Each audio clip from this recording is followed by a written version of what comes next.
오늘은 로마서 강의 18번째 시간으로 로마서 1장 31절의 두 번째 시간으로 배약하는 자요라고 하는 제목을 가지고 함께 하나님의 말씀을 생각해 보고자 합니다. 우리가 이미 여러 번 살펴본 바와 같이 로마서 1장 28절 말씀을 근거해서 보면 또한 그들이 마음에 하나님을 인정하기를 싫어하며 상실한 마음 안에 내버려 두사 합당하지 못한 일을 하게 하셨다라고 바울은 기록하고 있습니다.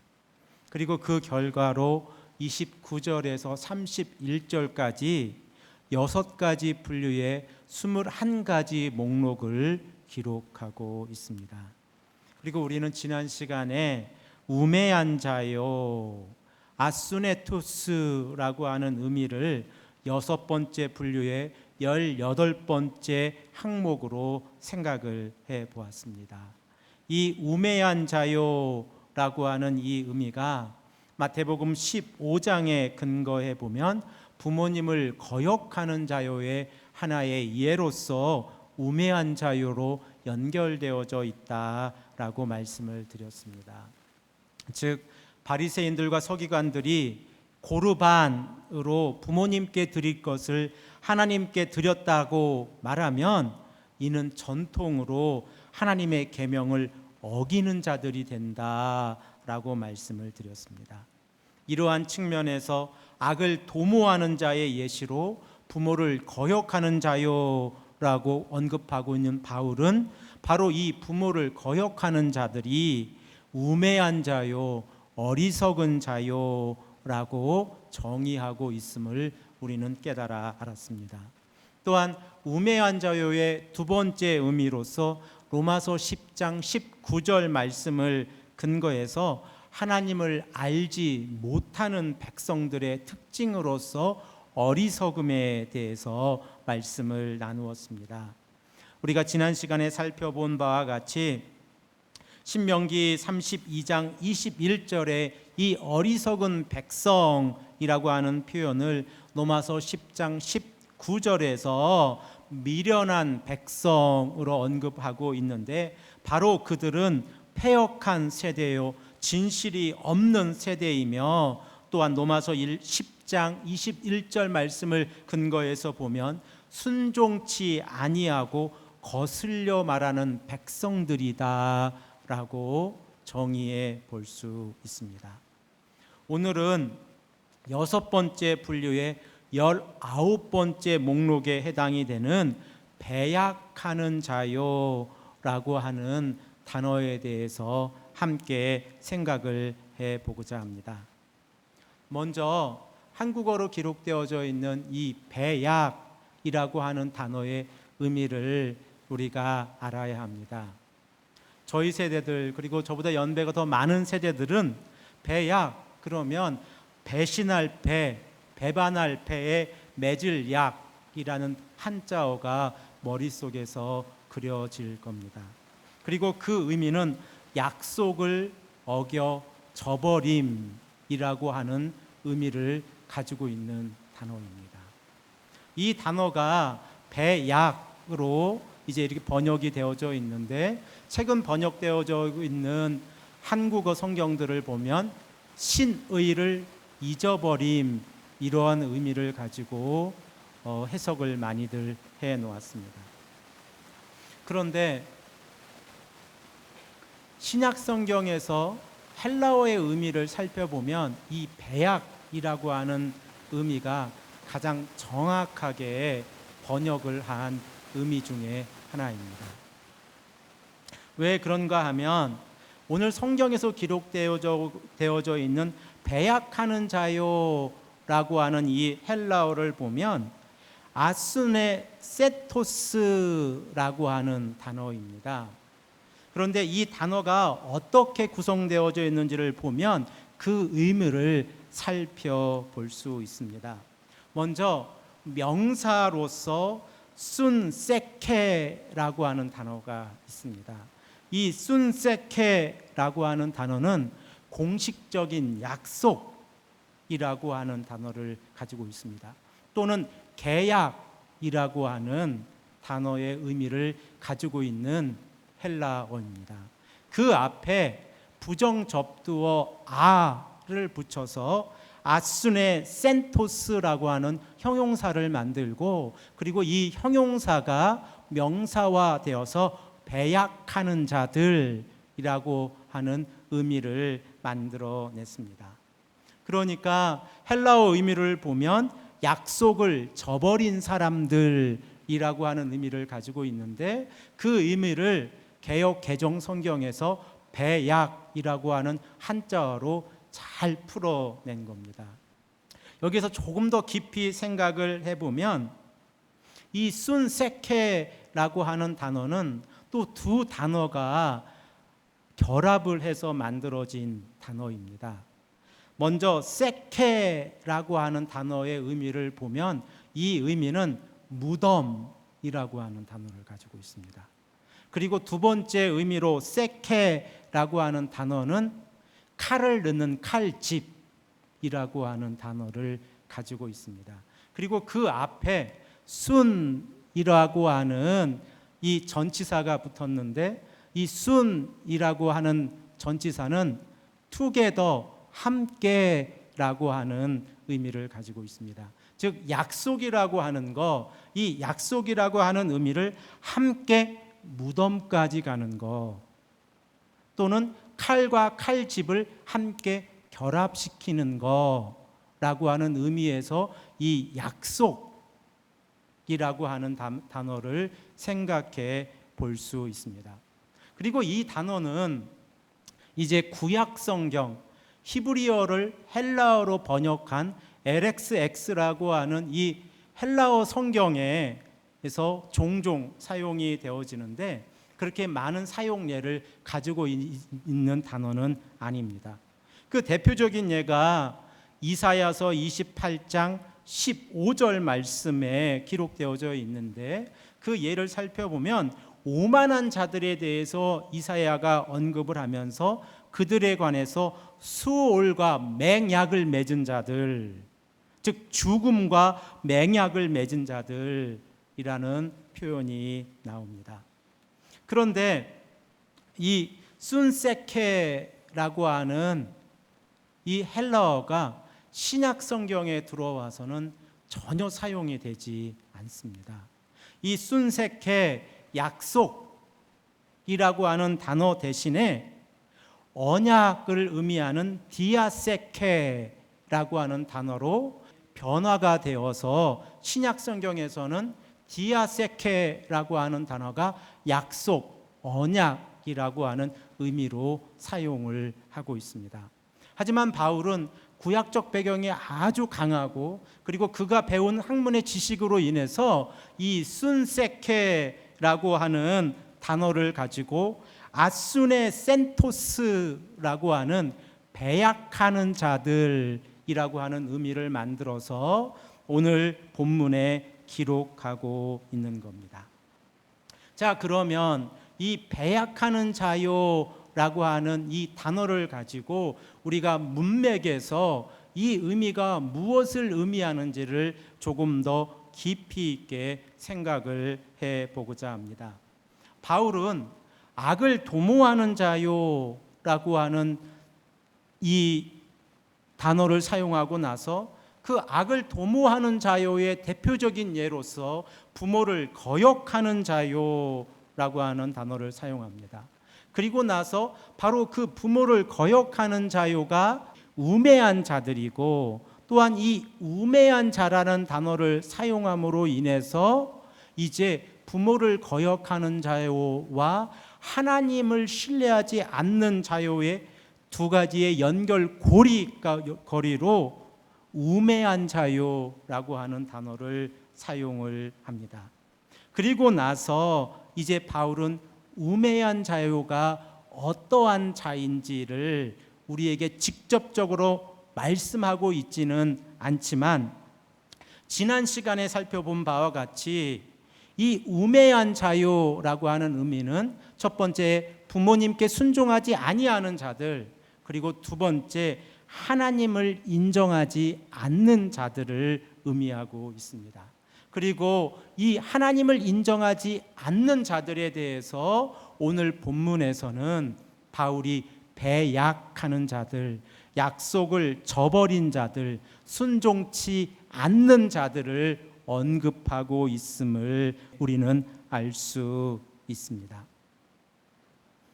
그러면 우리는 조금 더 깊이 나아가서 하나님께서 인간에게 요구하는 것이 무엇인지 생각을 해볼 필요가 있습니다.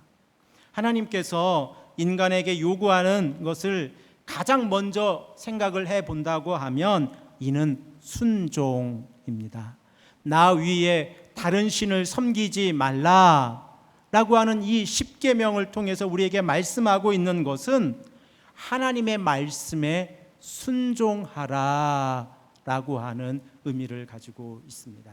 그리고 바울은 보이는 육신의 부모님께 순종하듯이 보이지 않는 하나님께 순종하라라고 우리에게 문맥상으로 언급을 하고 있습니다.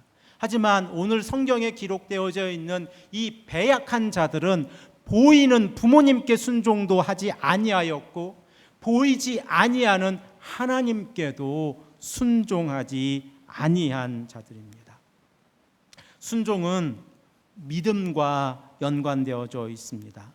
그리고 믿음은 하나님의 약속을 지키는 것입니다. 그러므로 우리가 순종을 이야기하고 우리가 믿음을 이야기할 때에 우리는 하나님의 말씀에 근거해서 우리의 삶이 살아가고 있는지 아닌지를 구분해 볼 필요가 있습니다. 자, 그러면 하나님과 인간이 약속을 맺지 않았습니까? 그것을 구약에서는 언약이라고 말씀하고 있고, 그리고 예레미야를 거쳐서 신약 시대에 넘어오면 새 언약으로서 예수 그리스도를 우리에게 소개하고 있습니다. 그러면 하나님의 측면에서 약속은 하나님의 백성들을 구원하시기 위해서 구속자 예수 그리스도를 보내주시는 겁니다. 또한 인간의 측면에서 보면 이 약속은 그 구속자 예수 그리스도를 믿고 구원에 참여하는 것입니다. 그러므로 오늘 본문에서 말씀하고 있는 이 배약하는 자들을 깊이 있게 생각을 해보면 하나님의 측면에서 보면 약속하신 하나님의 백성들을 구원하기 위해서 예수 그리스도를 보내주셨다고 하는 사실을 믿지 않는 자들입니다. 또한 인간의 측면에서 보면 이들이 그리스도의 말씀에 순종하지 아니하였으므로 부모님께 불순종하듯이 하나님의 말씀에 불순종하고 있는 자들, 바로 그들이 배약하는 자들입니다. 그러면 조금 더 깊이 생각해 보십시오. 하나님의 측면에서 보면 하나님께서는 우리에게 무엇을 약속하셨습니까? 사도행전 13장 23절 말씀을 보면 하나님이 약속하신 대로 이 사람의 후손에서, 즉 다윗의 후손에서 이스라엘을 위하여 구주를 세우셨으니 곧 예수라라고 말씀하고 있습니다. 그리고 13장 33절에 가보면 하나님이 예수를 일으키사 우리 자녀들에게 이 약속을 이루게 하셨다라고 말씀하고 있습니다. 하나님께서 예수 그리스도를 부활시킴으로 인해서 우리에게 약속을 지키셨다라고 말씀하고 있는 겁니다. 그러면 예수님께서 부활하심으로 인해서 우리에게 어떠한 약속이 이루어졌습니까? 달리 말씀을 드리면 예수님께서 십자가를 지시고 부활하심으로 인해서 우리가 얻는 것이 무엇이고 하나님께서 무엇을 우리에게 약속하셨는지 우리는 말씀을 통해서 깨달아 알아야 합니다. 이 정답이 로마서 4장 25절에 기록되어져 있습니다. 로마서 4장 25절 말씀을 보면 예수는 우리가 범죄한 것 때문에 내줌이 되었고 또한 우리를 의롭게 하시기 위하여 살아나셨느니라 라고 기록을 하고 있습니다. 이 말씀을 풀어서 이야기를 하면 우리의 죄 때문에 예수님께서는 십자가의 고통을 당하셨고 우리를 구속하시기 위해서 예수님께서 부활하셨습니다 라고 말씀하고 있는 겁니다. 즉 하나님께서는 예수 그리스도를 부활시킴으로 인해서 우리가 죄의 상태에서 의의 상태로 이동할 수 있도록 만들어 놓으셨다는 겁니다. 그 앞에 나아가 자신의 죄를 고백하고 하나님을 인정하는 자들에게는 그 어떠한 죄 가운데에서도 구속하셔서 우리를 의롭게 하신다라고 성경은 약속하고 있는 겁니다. 이 말씀이 로마서 1장 17절 말씀을 보면 이렇게 표현이 되어집니다. 복음에는 하나님의 의가 나타나서 믿음으로 믿음에 이르게 하나니. 복음에는 하나님의 의 예수 그리스도가 나타나서 믿음으로 믿음에 이르게 하나니. 기록된 바 오직 의인은 믿음으로 말미암아 살리라 함과 같으니라 라고 말씀하고 있습니다. 이러한 측면에서 보면 하나님께서 우리에게 약속하신 것은 새 언약으로 우리에게 주어주신 예수 그리스도입니다. 그리고 우리는 예수 그리스도를 우리의 구원자로 믿기만 하면 우리는 의로운 상태로 되어질 수 있다는 겁니다. 비록 우리가 죄인이지만, 비록 우리가 하나님 앞에서 정결하지 못한 자들이지만 우리가 예수 그리스도를 믿음으로 인해서 구원받을 수 있는 겁니다. 자, 그러면 인간의 측면에서의 약속도 한번 생각해 보아야 합니다. 하나님의 측면에서의 약속은 예수 그리스도를 우리에게 보내주셔서 우리를 구속하시는 것이고, 그리고 인간의 측면에서의 약속은 회개하고 복음을 믿는 것입니다. 마가복음 1장 15절 말씀은 어떻게 기록되어 있습니까? 이르시되 때가 찼고 하나님의 나라가 가까이 왔으니 회개하고 복음을 믿으라 하시더라 라고 예수님은 말씀하고 있습니다. 그 전제 조건이 있습니다. 복음을 믿기 위해서 우리가 해야 될 전제 조건이 있는데 그것이 회개입니다. 하나님의 나라가 가까이 왔으니 우리가 해야 될 가장 중요한 일은 하나님 앞에 나와 우리의 죄들을 회개하는 일입니다. 그리고 이 회개를 통해서 우리의 죄를 자복하고 복음으로 주어주신 예수 그리스도를 믿는 것, 이것이 인간의 측면에서 우리가 하나님과 한 약속을 지키는 겁니다. 자, 그러면 복음이라고 하는 것을 우리는 어떻게 생각할 수 있습니까? 우리가 로마서 1장을 공부하면서 함께 생각해 본 바와 같이 로마서 1장 2절 3절 말씀을 근거해서 보면 복음은 무엇이다 라고 표현하기보다 복음은 누구이다 라고 표현하는 것이 맞습니다. 즉 복음은 예수 그리스도이십니다.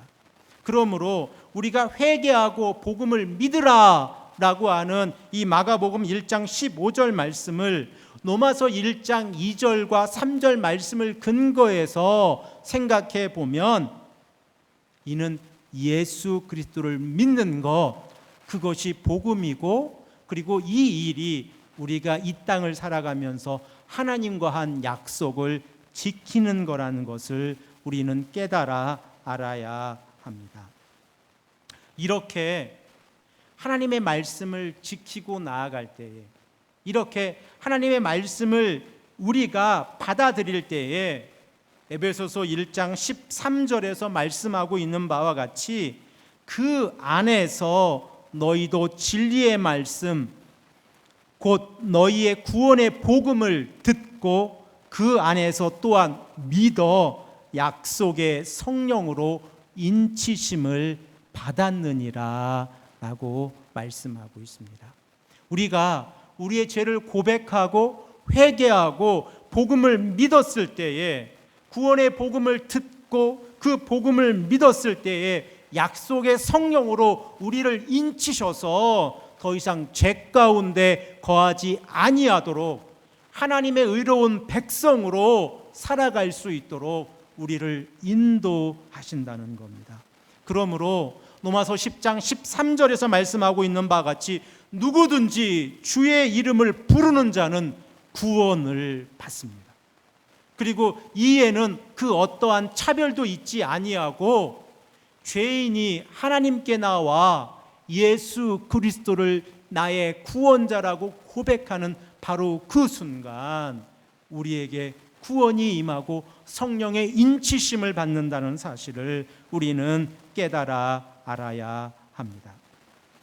자, 그러면 이제 하나님의 측면과 인간의 측면에서의 약속을 생각해 보았습니다.